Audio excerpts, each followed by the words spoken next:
Good afternoon. Welcome to our webinar. This afternoon, today we're talking about suicide prevention. I'm looking at the topic of safety planning. Introduce myself. My name's Graham Abbott. I'm the suicide prevention project lead, worked in the Suffolk Council and community teams and public health.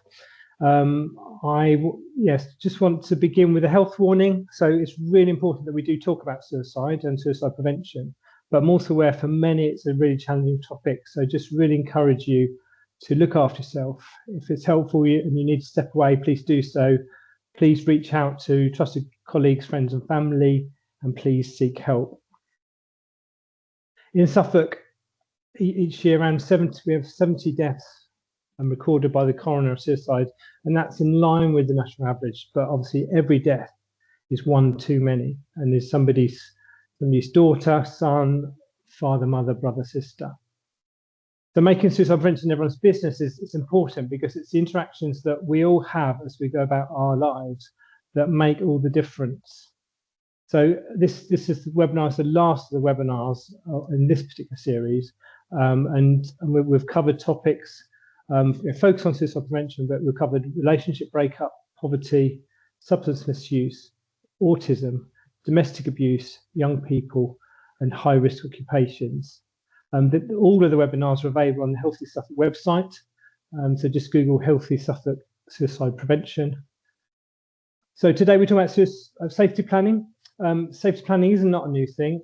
It's a tool that can be used in lots of contexts. For example, as well as the safety plan in the context of keeping yourself safe from suicide, it can also be used around factors like domestic abuse and substance misuse risks. And today we're talking about suicide safety planning, and because we believe this is a key tool that can have a real impact here in Suffolk. Earlier this year, there was new NHS guidance release that was very much focused around the clinical NHS staff. But what we want to do is to share the learning from that to a broader workforce, and we're doing that because we believe the safety plan can be the thing that could actually save someone's life, and you do not have to be a clinician to actually help someone with the safety planning. We'll share later on in the webinar that we're offering some free online training to anyone who attends, and we'll give more details later on in the webinar. So we've got three speakers. One of them with me a bit later on, but I'm going to hand over now to Esther, who will introduce herself and then talk about safety planning. Thank you, Esther. Hello, I'm just going to share my slides and hope they actually share. So I work for Turning Point in Suffolk. I'm coming up to 4 years working there, and whilst I am a forensic psychologist and working a lot with the clients around their alcohol and substance use, one of my areas of focus is our self-harm and suicide prevention strategy, not only in Suffolk but Turning Point nationally. We have made this one of our central focuses as a service. We have a working group including psychology as well as quality managers, risk assurance, our recovery workers, peer mentors, and we are really looking at how we are embedding safety planning now into our service. And we are in a very unique opportunity, as most services know, to have a current piece of research being conducted in this area, and hopefully a second piece in a couple of years' time to follow up, which getting research free is lovely, and we've managed to get that very luckily. Is that showing, Graham? I can see it, but you can see it. Okay. So I'm going to talk about safety planning. I'm going to do a sort of an overview history of it, but I do want to start with language. And I think we still are hearing some of these terminologies. So it's more of a refresher and a reminder around the language you use. We want to avoid using the word commit. It is not a crime. I'm still hearing it, reading it in reports, and I appreciate the slip of the tongue. It is just acknowledging that and correcting our own language. We have alternatives around died by suicide, or suicided. We don't want to refer to it as a successful suicide, because ultimately it means someone has died. And in my eyes, that's not a success. That is a missed opportunity where we could have saved someone's life. We also don't want to refer to it as an unsuccessful or failed. We want to refer to it as an attempted suicide. Okay. We don't want people who are already in a really horrible place of despair to have things written as another failure on their list of what they already feel they failed already. Obviously, I have put self-harm, self-injury, and self-poisoning I use interchangeably, and we have fatal self-harm, which can lead to death. However, that doesn't always mean that person's intention was suicide. So we have to be really careful in how we phrase any notes that we write about people. We know if someone is self-harming, they are at a risk of suicide, but we also know people self-harm without intending to die by suicide. So we just have to be careful with our notes. And my one that really does winds me up is attention seeking. So they're making threats because they are attention seeking. We need to reframe that as help seeking. Okay, imagine that you feel your only option now to succeed in whatever is causing you stress, to overcome that distress, is to say something about wanting to die. How bad have things got to have been to feel that's the only way they can seek help? So frame it as help seeking as opposed to attention seeking. If anyone is unlucky to get to work with me, I will pull you up on all of these terms as well. I think some of my trainees are here as well, so they'll know that. So, as Graham's already mentioned, a document has been come out this year, and it's not brand new. This has been around for ages, the idea of safety planning. However, I think the document that came out in April this year was only 9 pages, which I think is a much more accessible document. So we don't have an excuse of, well, I don't have time to read 250 pages. 9 pages is a very nice, succinct way of summarising it. And what we had historically is people having risk assessments, and I'm aware that they still exist now in some context. I know my background as a psychologist is I was trained to death around risk assessments about every type of offending behaviour, every type of behaviour generally, whether it's mental health, everything. And I think I've accepted that risk assessments are more about us as professionals than actually any use to people we work with, because it is so easy to put someone in red, amber, green, 1, 2, 3, high, medium, low, whatever it is, and then do absolutely nothing about it. But the fundamental flaw with risk assessments is, one, it assumes that whoever we're risk assessing is telling us the full truth, and we know people don't. Even those that 100% wholeheartedly actually want support, we know people hold back, so we actually can't accurately assess risk because we don't have the full information. Secondly, risk assessment just tells us what a future risk is. It actually doesn't tell us any means to reduce that risk or keep someone safe. So the risk assessment on its own, asking 4 or 5 questions, doesn't create safety. So what we need to do is move away from those risk assessments and move into safety planning. So just, I'm going to be honest, I use none of these. I've never used them ever. But this is from a quick Google search about all the possible risk assessments available out there.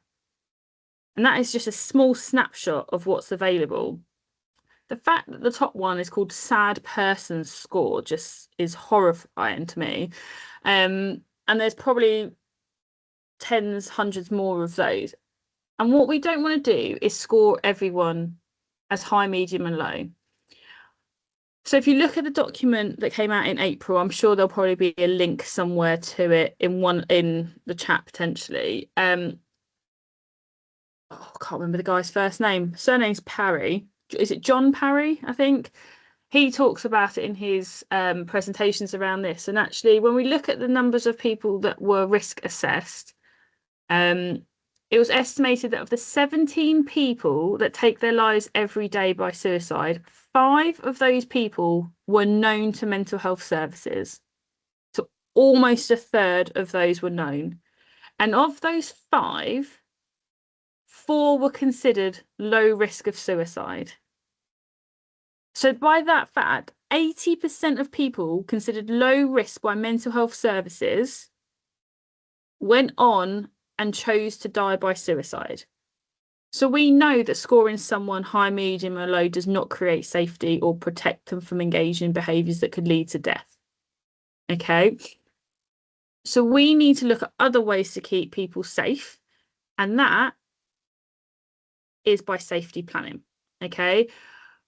We've got the Royal College of Psychiatry stating that suicide risk assessments are fundamentally flawed. You can expand that to probably quite a few risk assessments are fundamentally flawed. However, we keep doing them. So what we need to do is actually firstly understand why someone is choosing suicide as their only and final option. So this again is probably not going to be very new to you. And I think the message I want to say is not all those that engage in suicidal ideation, behaviours, planning, or completion are a result of a mental health condition. I think that's my other thing that I get quite concerned about is we label this as a mental health. And we know that mental health services are very full. Wait lists are long, and people that are suicidal cannot be waiting 6, 12, 18 months to have some support. What we can, however, do is safety plan as an initial intervention. And it is an intervention, okay? It is absolutely not a tick box that we do. So we need to look at why do people suicide? So we know that people might have difficulties with major life events around legal processes, family breakdowns, financial difficulties. And these are all the things that Graham and his team have been presenting over the last year. So if you haven't been able to see them, go and catch up on some of those videos and learn more about these areas. We know that trauma is very much linked to people that engage, have suicidal ideation or engage in suicidal behaviours. We also have the internal reasons around defeat, humiliation, shame, rejection, a lack of belonging, chronic pain. And I see that quite a lot in the drug and alcohol service. A lot of people are using substances as a means to cope with pain. We have people that are on medication that got prescribed 25 years ago without a successful plan to reduce off of that to manage their pain. So now they're using illicit substances to manage that. Life-limiting conditions, people that know that they might end up being on ventilators for the rest of their life, or people that are got a time constraint left. People that are feeling very trapped or entrapped. So we see that a lot in domestic violence situations. And I know me and Graham have had several conversations about this. And I know there's a lot of work. We are seeing an increase in suicide as a means to an escape of domestic violence. And to be fair, we should be ashamed as a society that we don't have the resources to keep people safe in that way. They feel that the only way they can escape is suicide. That is something we need to look at as a whole. But also this increased distress and overwhelming that we have. We're seeing it in our young people with the pressures around education and attainment, having to go to university, having to do this, that, and the other. We're seeing it with social media, with all these people presenting this amazing and wonderful life that we're now knowing is fictitious or distorted in some way to present. However, these are the messages our young people are getting, and it is very hard to meet those expectations because they are not, we know they're not real. So to start off with, we need to have conversations, and I appreciate that this area can feel absolutely terrifying as a professional, okay? Absolutely overwhelming in itself, okay? And there is that fear that if we talk about it, we give people ideas. There is zero research to back that up. There is nothing out there to say that by talking about suicide makes people do it. If you're having a conversation with someone, they've already thought about it, regardless of whether you say something about it or not. They've already had that idea. Okay, so what we need to do is talk about it, because if we do not talk about suicide, we are perpetuating the shame around it. And if we are too scared to ask questions, they are not going to feel trusted to share anything with us, which means we can't do anything to help support them. Okay. So firstly, whilst most trainings everyone goes on around therapeutic interventions, we love saying Socratic questions, open questions. Okay. This is probably the one time where a psychologist is going to tell you closed questions. Okay. We do not want woolly responses. We want yes and no to start off with. We will then go into more open questions, but we need to know, are you thinking about suicide? Are you planning to end your life? Have you got plans to hurt yourself? Do you have a suicide plan? Okay. Do they have things like items, instruments, and medication stockpiled ready for when they decide to do it? And then the two questions that I like asking, or I'll ask one or the other, is do you want to die today or be dead forever? And most of the time, they just want today to be over. They don't actually want to be dead forever. They just can't see a future where they don't have the pain, the distress, the anguish that they've got at the moment. And that is your opening to do a safety plan. Or do you want to die today, or do you want your life to change? I need to shout out to Gillian, because she always has a go at me when I never tell anyone that was her question. So anyone from Turning Point, can you tell her that I did it this time? But she uses that question all the time, and she's fantastic with these questions, these conversations as well. But we need to ask what's going on for them, and do they have a plan? Because that will assess how quickly we need to intervene with something. We know people think about death quite a lot. It is a very human thing. What we need to distinguish is it an everyday sort of thought that they're having? Is it something they had 5 years ago and really not thought about it again? Is it something that has an actual plan set up with it? And if we do not ask, we do not get that information, and then we cannot help the people that we are working with. Okay. We then also need to look from that. Once we know that there is a idea or plan to do it, that is when we start broadening out and we move into our safety plans. One thing I would say is during these conversations, we should never, ever give any suggestions of methods. Okay. They can disclose to us and they can share something, but do not give a list of ideas of how they can do it. Okay, because we know people think about suicide quite regularly. They may have not thought of a method, so we do not want to give those ideas. We don't want to give a method of how they can do it. However, we want to hear if they have decided on their method. And we know the hotspots that we have in Suffolk, and Graham, if I'm missing any key ones, we know the Orwell Bridge has been very infamous around these sort of areas. We know we have a lot of farmland. Okay, we have a lot of machinery. We have got the forest. The amount of people that tell me they're just going to find a tree in a forest, that is so hard to work out where they're going to go with the landscape that we have in Suffolk. So we know that medication is quite a concerning area for method as well. So we need to ask those questions so we can look at safeguarding. So, for example, if we know that the bridge is an option for them, but they have to drive over Orwell Bridge every day, we might have a chat about an alternative route to work, or can they car share? Okay. So we need to have a think about the language that we use as well. We don't want to be saying things like, whilst you're asking all these questions and they're telling you a plan, we don't want to say things like, oh, but you're such a good looking guy, you're going to have so much opportunities in the future, there's plenty of fish in the sea, when they've told you they've broken up and that's why they want to end their life. Or you've got so much to live for. We don't know that. We don't know them, and what we think is a vital part of living might not be the same attitude that they have. Okay. Or it can only get better. There are other people out there that have it worse than you. Okay. So we've got to avoid those sort of phrases as well. We are seeking information. Okay. We are not trying to use unknown information to try and prevent something, we need the information from them. Okay. You're also more likely to make people feel worse themselves, especially if you're telling them that there are other people that've got it harder than them. Okay.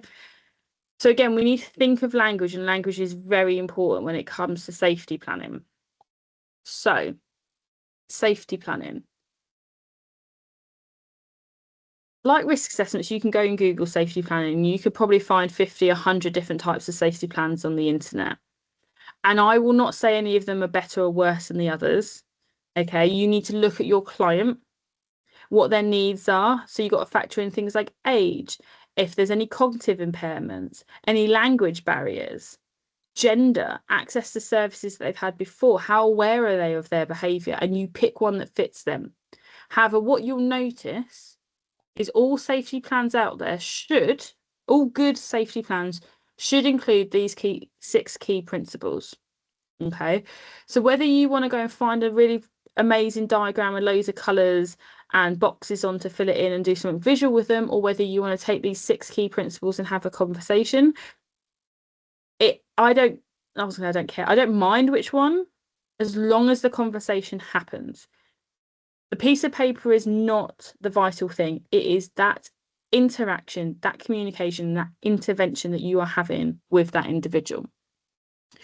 So the first one is understanding behaviour and triggers. What is the trigger to that suicidal ideation that makes them want to plan to die?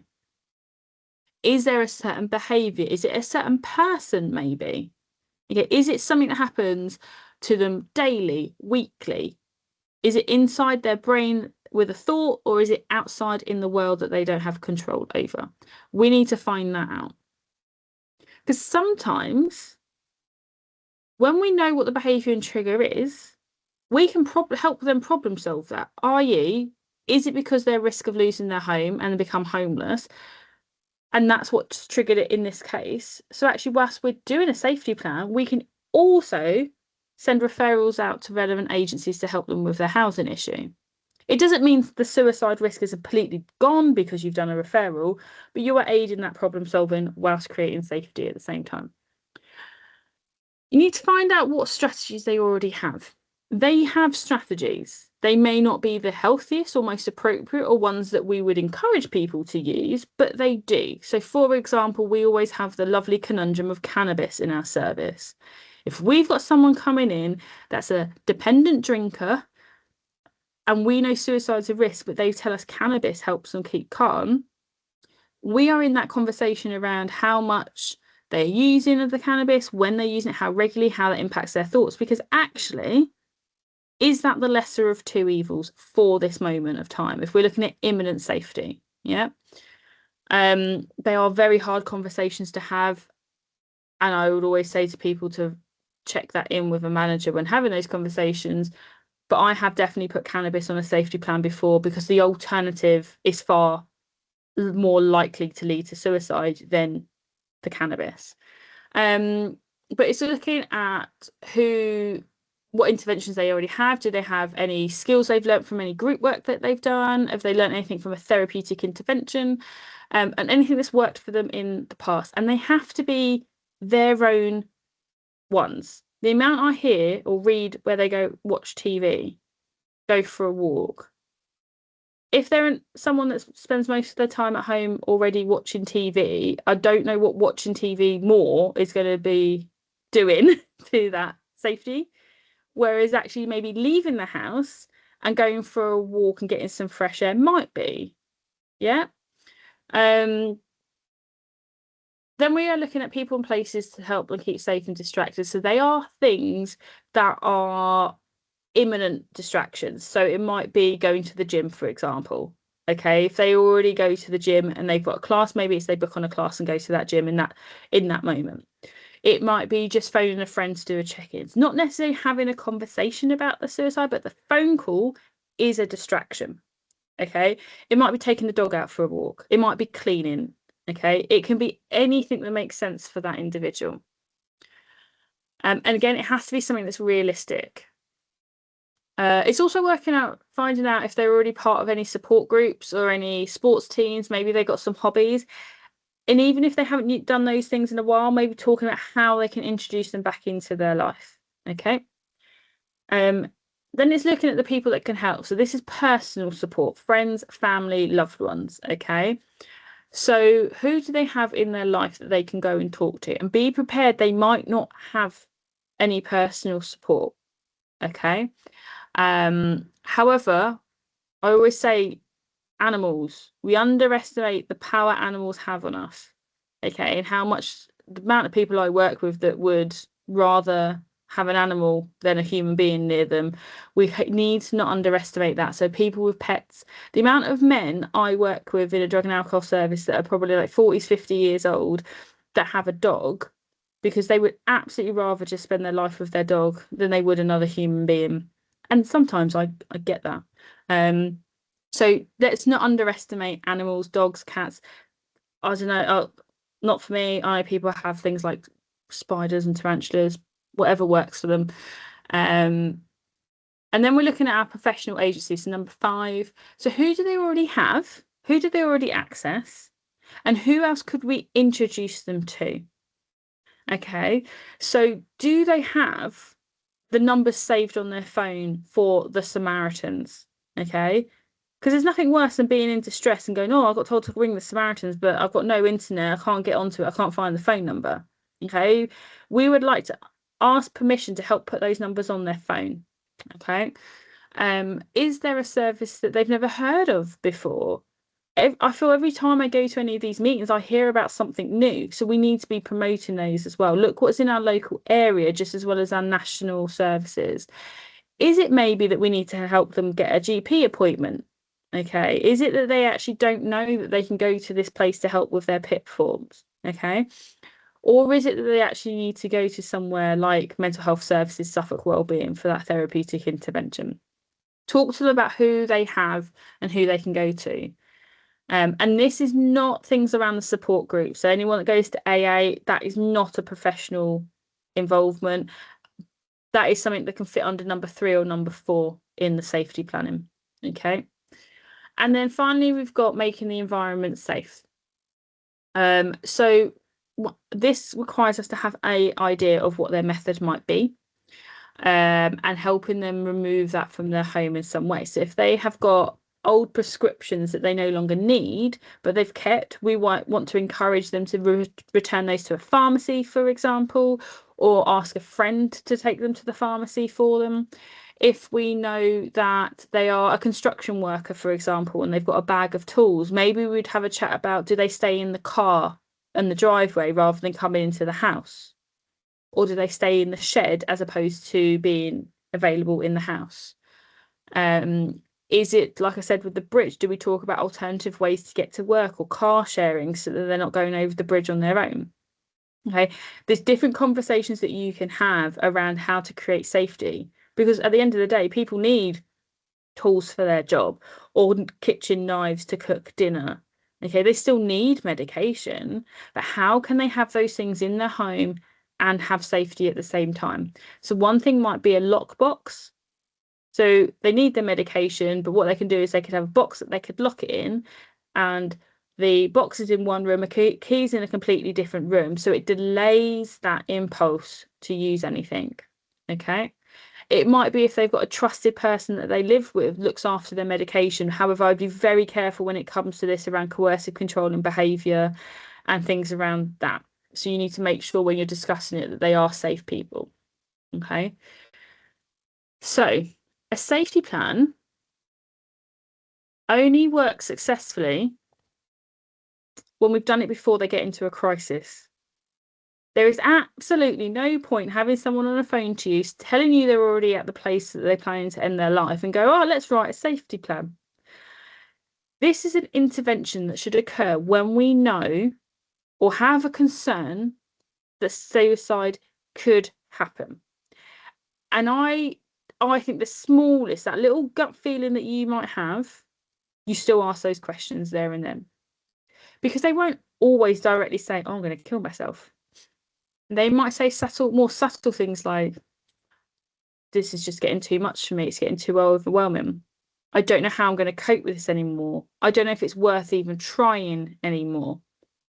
And when we're hearing some of these things, this is where, as professionals, we should be doing our safety planning, because we want this completed so they have it in a crisis.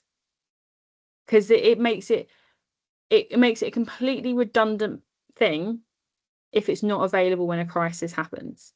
It is a conversation that we are having with people for them to identify their own strategies for safety. We could make some suggestions, but I would make it as much about their wording. And if they use a certain terminology, we write that terminology down on the safety plan. We do not make it sound professional, more psychological, whatever it might be. It's not about us. And if you're starting to write a safety plan to make you feel better, it's no longer a safety plan for your client. There are, again, like I say, so many opportunities out there to develop your own ones, as long as you take into these key 6 principles. But ultimately, it's talking. Okay, you are needing to have conversations with people if you want to help create safety. And actually what you'll find is then if you're helping them create safety in this area, they'll be more open to creating safety in other areas. They're more likely to engage with the services that you're recommending because you have contained them and given them a way to take power back to keep themselves safe. I'm aware that I only got about 2 minutes left, so I'm going to whiz through my last 3 slides. I'm assuming these slides are going out, so you'll see all of these. These are some, but absolutely by no means all the services out there around suicide and safety. And these are more like the bigger ones that I know that are national support, but I am very aware of the smaller, like driven by local individuals with lived experiences. There are loads of them out there. I've met some wonderful people in all the events that Graham invites me to. So these are a tiny little snapshot of what is out there. Go and research, read their websites. They have some amazing training. So I think it's the Zero Suicide Alliance, has so many videos on there if you want to learn more, and they break it down into veterans and suicide, prison release and suicide. So I do recommend them as well to continue your learning around it. I will, as Graham knows, I always promote this book. It's a wonderful book. And what I like is there's a chapter in it around, are you a professional working with suicide? And even if that's the only chapter you read in that book, that will help you to feel like it's absolutely normal to have these conversations and how you can do it in such a compassionate and caring way. So do go and read that book if this is an area of interest. What's also lovely in there's a chapter if you are someone that's thinking about suicide, and there's also a chapter in there if you are a loved one of someone that's thinking of suicide. So I appreciate we're all here professionally, but I know that there are people out there that have loved ones as well. And this is just my information and Turning Point's information as well. 1 minute to spare. That's pretty good going for me, Graham. That's fantastic. So thank you, Esther. If the chat function isn't on, but if people have got questions and want to ask, then please feel free to put them into questions and answers. Either we can discuss some in a response in the chat in that function, or we can pick them up at the end. Thank you very much. Just going to change some settings on here, and so I'm just going to sort of pick up from where. I'm trying to do 2 things at once. Just pick up from where Esther left off, really. We can't do hands up, I'm afraid, so you need to just put the questions in the chat. If I was to summarize the 6 points which Esther talked about in terms of 4 things: the who, what, how, and what steps, this is how I pull them together. So some of these pulled together sort of 2 or 3 of the things that Esther talked about, but to me it just sort of simplifies it even more to sort of really get it embedded in our heads. So actually, staying safe from suicide and safety planning means knowing who supports you, what helps you feel secure, how you can make your environment safer, and what steps you'll take together with the person who you're working with, or with friends and family, to create safety. And also, Esther talked about this as well, but never underestimate the power of connection and compassion, and also words and listening, because they are, when people are overwhelmed, when people are distressed, they are the things which actually really help people feel grounded and can really help in the chaos of that moment and the chaos of all those emotions that are just overwhelming. And yeah, words and active listening, which is something I mean, these are things that we all do, but sometimes actually just being a bit more intentional and not being distracted and just giving that person that 110% is what makes a difference. So I'm going to be talking about this, the stayingsafe.net resource. As part of this training, as I said, we'll be offering you a free online module around safety planning. As Esther said, there's lots and lots of safety planning websites and resources out there. There's 6 on there. Sorry, the slide's a bit too small, but some of those are very sort of youth focused. Today we're promoting stayingsafe.net and also the Stay Alive app. And the reason why we've picked out those ones is because they're very accessible. So as I show you the Staying Alive, as I show you the stayingsafe.net sort of website and resource, it's not lots and lots of words. It's from a health literacy, which is a very public health sort of jargon thing, but actually it's very easy to actually sort of access it without just lots of scrolling and lots of clicking. So yeah, and then later Drew's going to be talking about the Stay Alive app. So as Esther said, the key thing is actually you don't have to be a psychologist, you don't have to be clinically trained to actually help someone develop their safety plan. And actually your relationship with them, be it family, be it friends, be it in a working professional relationship, actually, if you're the right person to have that conversation, we encourage you to have that conversation. Use the sort of tools we recommend or other tools you feel happy with, that you feel are robust, because actually that could make the difference. And I did some training for an agency in Suffolk, and actually since then 2 or 3 people have said actually they've used those skills in those conversations in people's homes or in online or whatever the context was. So yeah, it is the thing that will make the difference. So these are just some screenshots of the website. As I say, it's very easy to use. If you click on things, there's some videos to watch.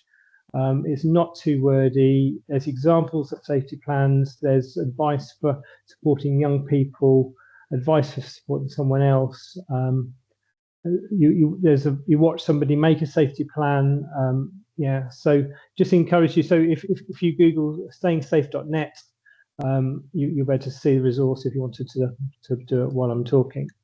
There's also on the website you can download some posters and leaflets that you may wish to use in your agency to promote it. And also, on I think almost every page there's a need help now, click here, and that takes you to some of the the tried and tested resources which are there for people who are in crisis and overwhelmed. And as Esther said, actually, we would never want, if someone is really struggling and actually a safety plan, they need more than that. But so actually, if you're really concerned about someone's imminent risk, please make sure you dial 999 or 112 for mental health crisis support or whatever support is appropriate for that time. So yeah, never hesitate if you do need to escalate it and seek help. So yeah, so this page takes you to, there's 2 versions. You can click the right hand sort of tile, and it would take you to somewhere where you can download a PDF, a blank document, and old school, get your pen out and write and work on it with someone. Then on the left hand side of the slide, if you click on the website, if you click on that tile, it takes you to, and you work through it electronically. It doesn't keep any information that's been put on there after you've finished it. But then allows you then to print off a copy. But also what it does, it will make suggestions of things that may help. So if you're working with someone and it's helpful for them to look at some of the options and they say, actually, that's helpful. So that's really helpful. Right, so these are, I mean, Esther had 6 headings, so these are very similar sort of headings. So So at this point in the training, I'm almost going to leave you hanging. So I'm going to give you a taster of what they are. But actually, what I'm going to encourage you to do is, towards the end of the webinar, I'll put on a QR code, and we'll also send out a link afterwards, so you can actually sign up to an online training a module, which will actually help you sort of work through this. And actually, what the training encourages you to do is actually to do your own safety plan around for when you're feeling overwhelmed. And it's sort of thing like that, safety plans for everyone else, but actually we all have moments in our lives where actually we may be overwhelmed by life circumstance, by emotions. So yeah, it was, for me when I did it, it was really helpful. And I've actually, I've got a copy. It's actually saved electronically rather than paper, but I've got a copy if ever I was struggling. Yeah, again, I'm going to leave it hanging here, but it talks about the importance of co-production, which is also something which Esther talked about. Actually, it's not about for the individual you're supporting it being done to. It's about them owning it, about their, them are, they are the core author. You'd be supporting them. But to say this, I'm going to pause this training here. This slide will be on. I'll put this on at the end. But so what we're offering to anyone who's attended this webinar, but also the other webinars as well, is some e-learning, and it's a 30-minute online module. And the website resource is called 4mentalhealth.com with a number 4. And I'm not going to read through all of that because you can read through, but just encourage you, while I'm just finishing up talking here and before I hand over to Drew, if you get your phone out and just sort of scan that QR code. But we'll when the email that goes out with the slides, we will also put that link so that you can click on it there. And yeah, so I'm now going to hand over to Drew from the Stay Alive apps. Over to you, Drew. I'll stop sharing my screen. Fantastic. Thank you so much. I'll just get my slides sharing.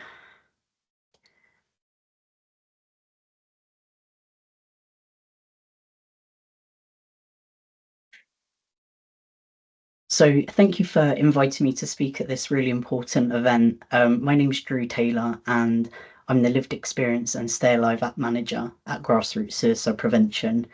And what I hope to cover in this session is a very brief overview of the Stay Alive app for those of you who may not have come across it before, how we integrate safety planning within it, and something we've been working on as a communication toolkit, which should be coming very soon.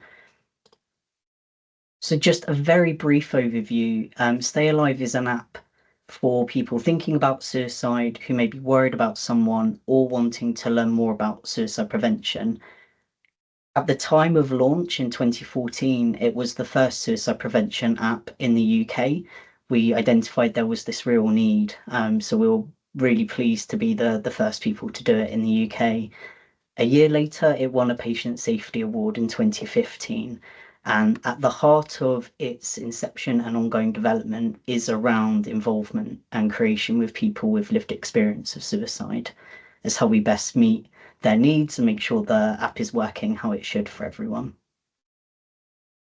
A very brief overview of just some of the key features for those thinking about suicide. The most used section is a space called Find Help Now, and this is a searchable database linking to over 800 resources. What we aim to do with the app is take a toolkit approach, so we know not one thing will work for one person. So it's really important to be able to provide loads of different features that are customizable and interactive. So a lot of these, including the safety plan, which I'll go into, is things like a wellness plan, reasons for living, that really invite the user to input their own reasons and reflect. And importantly, we want it to stay a free resource. I think there are some apps which will limit what people can access for free behind a paywall or with ads. There'll be none of that with Stay Alive. Everyone can access all the different features on there.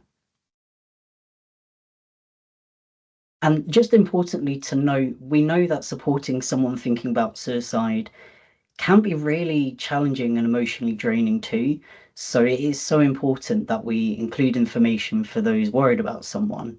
This may include potential warning signs, some of the key myths that can stop conversations, but also I just want to highlight the importance of looking after yourself too. So there are tips on self-care and how to keep yourself safe.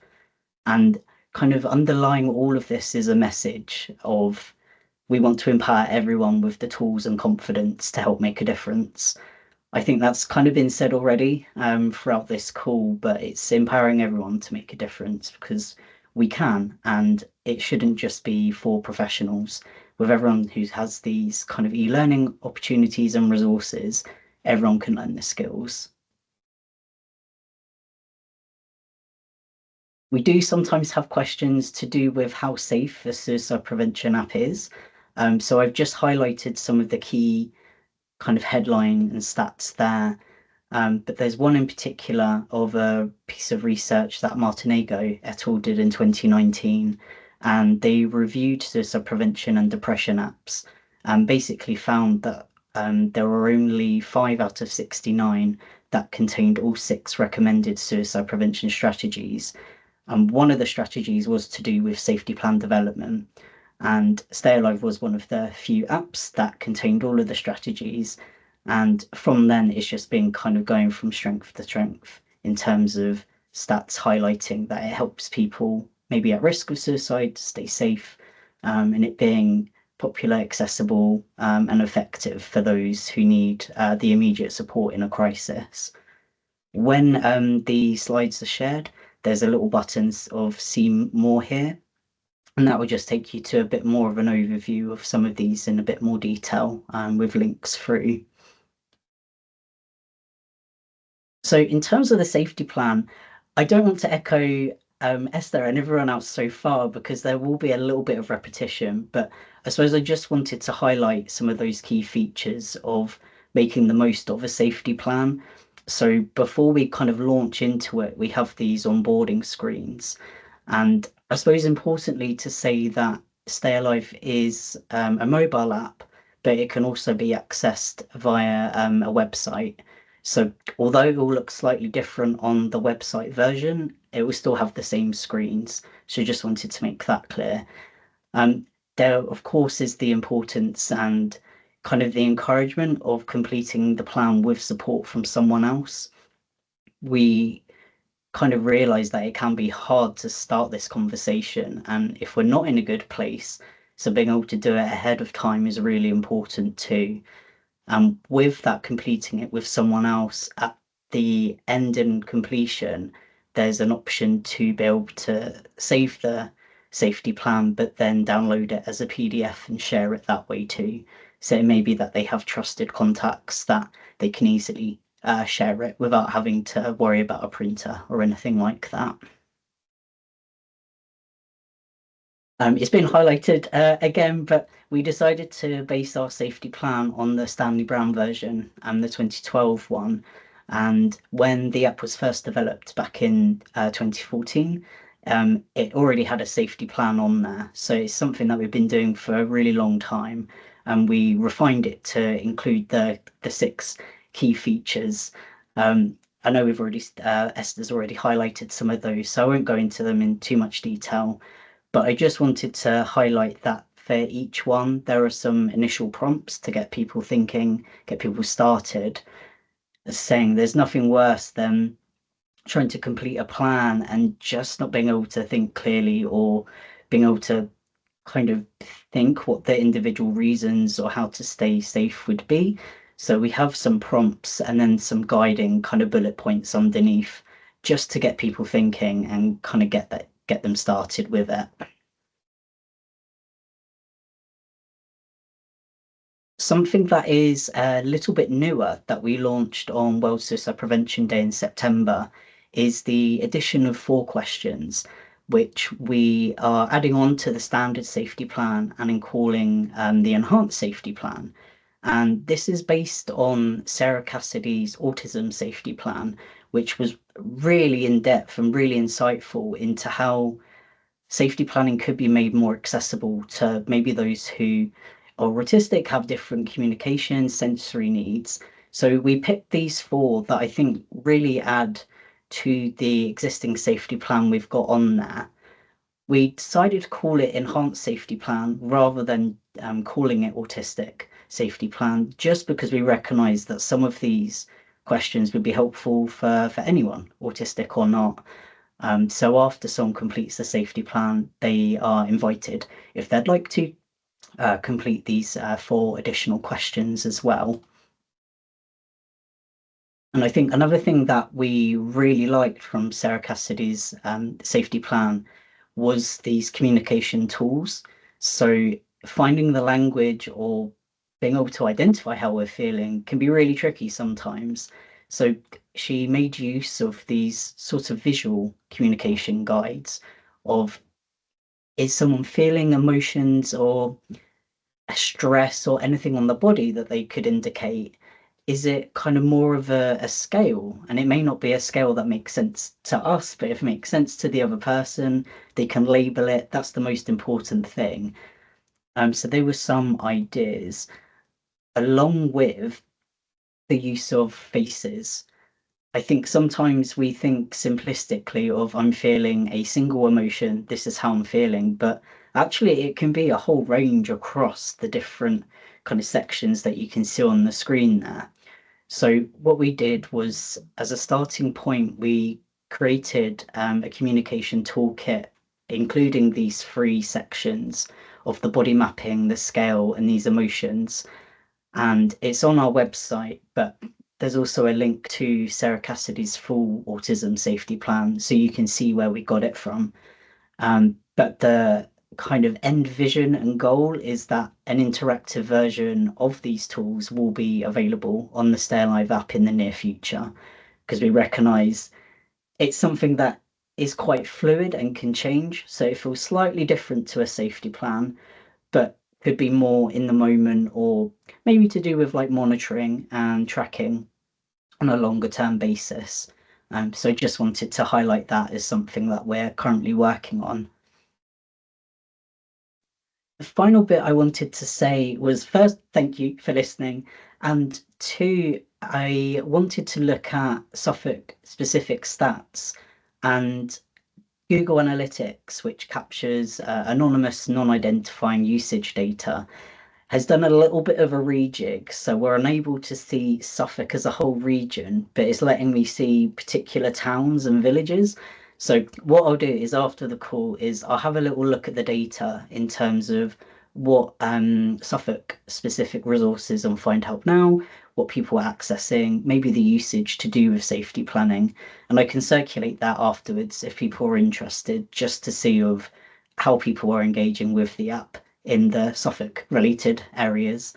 But yes, the email address there is app@prevent-suicide.org.uk if you have any questions or any suggestions in terms of resources that you think should be on the Find Help Now section in Suffolk. But yeah, thank you so much for listening. Thank you, Drew. Thank you very, very much. Yeah, just to reiterate that, if you do have a look at the app, I encourage you to do so. If actually there's a service that you offer that you think actually really appropriate to promote, then please contact the email address there. And yeah, the question I asked you earlier was actually, did you know how many users of the app there were in Suffolk? So yeah, if as we get that, if we're able to share that, we will. Right, I'm going to just click on a few bits here and share my screen. Again, present Teams. Just to sort of do some wrapping up. So moving on. So just keen to promote some training resources for you. So Suffolk User Forum have a 4-minute video, and we may have, I'll do one about showing at the end, but we'll see how we go with time. So if you wanted a resource that's really helpful to show to a team meeting, it's quite brief, or just to refresh yourself, it uses the acronym LISTEN. And very interestingly, the sort of the ethos that it talks about is a really good summary of actually the clinical guidance of actually intervening, supporting people who are in crisis. Esther mentioned ZSA, Zero Suicide Alliance. They've got sort of 20 minutes online training modules, and I don't know if you can see it very well, but they've got sort of training modules on particular sort of areas of work. So, for instance, there's one for taxi drivers. And I guess again, it's about trying to make suicide prevention everybody's business. So I'd encourage you to promote them or do them yourself and promote them with colleagues. We are promoting formentalhealth.com, as I said earlier, and the next slide will show it. If you want, well, we would encourage you to do the supporting someone with a safety plan training, which we will send out the link in a bit. But there's a whole range of other training there. You can purchase sort of modules, and it may be something that you would want to speak to your employer about. Maybe really good sort of core training. And if you want to be a suicide prevention first aider, assist training is the training that you would need, and there's various providers. And if you're not sure of them, then please get in contact with us at Public Health. Here again is just that the QR code if you want to just get your phone out and take a picture of that. I'll just pause slightly while people do that. But as I say, we will send out a link that you can click on if you wish to do so, and we will send out the slides and etc. So I'm just going to make sure my sound is turned on for this next bit. No, I can't share sound. So I was going to share the listen video, but I can't share that because it will be in quiet because my team is playing up.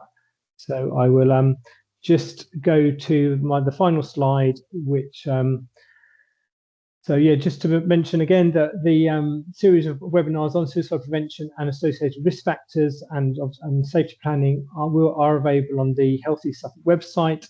On catch up and encourage you to, if you want something to show to a team meeting or as a learning resource for your team, encourage you to do so. Next year, we want to do a webinar series around what is mental health, very much aimed at the non-mental health trained workforce. And we would really love your feedback. So if you scan this QR code, and again, we'll send a link out, it just asks you for some feedback around this webinar series, but there's also a key question we really want to hear from you on is actually what is helpful for you in a what is mental health so webinar series. As I say, we want it to be accessible, but we want to be able to skill up the non-mental health trained workforce so they can actually better support the population of Suffolk. And yeah, so some of that will be around 5 ways of wellbeing and other sort of resources, not just about sort of clinical knowledge or clinical referrals. And yeah, just the last thing to say is, as I opened with, actually, it's really important in terms of self-care. So where there's a couple of questions in chat, which I'll pick up in a second, but I'll just finish this bit. So yeah, really important. In terms of, as you finish this webinar now, if you need to just go for a walk, step away, reach out or seek help. I'm just going to pick up the questions in the chat. Yeah, Dee, I did put a response to yours. So it's actually quite hard to do so in a message, but would recommend the Rory O'Connor book, which actually talks about burdensomeness, is that the right word, in terms of being a burden. If someone's completed a safety plan on the Stay Alive app or Staying Safe website, can they share it electronically with other professionals? So I'll call on Drew in a minute in terms of the Stay Alive app, but for stayingsafe.net, you get to download it, and that would be as a PDF that you can then print, so you could share that with professionals. That's my understanding. I press. Okay. Well, yeah, we haven't shared the video, but if you Google Suffolk User Forum listen suicide prevention, that will take you to that video. Drew, do you just want to answer that question in relation to sharing with professionals? Yeah, absolutely. So it was just to reiterate that at the minute it's, as you say, being able to download as a PDF and then share via the person's preferred method, whether or not it's via email or WhatsApp. there were previous discussions we had in terms of embedding it almost into an NHS framework, but it got a little bit complicated and confusing. So we're still trying to unpick what that would look like. But for now, just as a PDF version.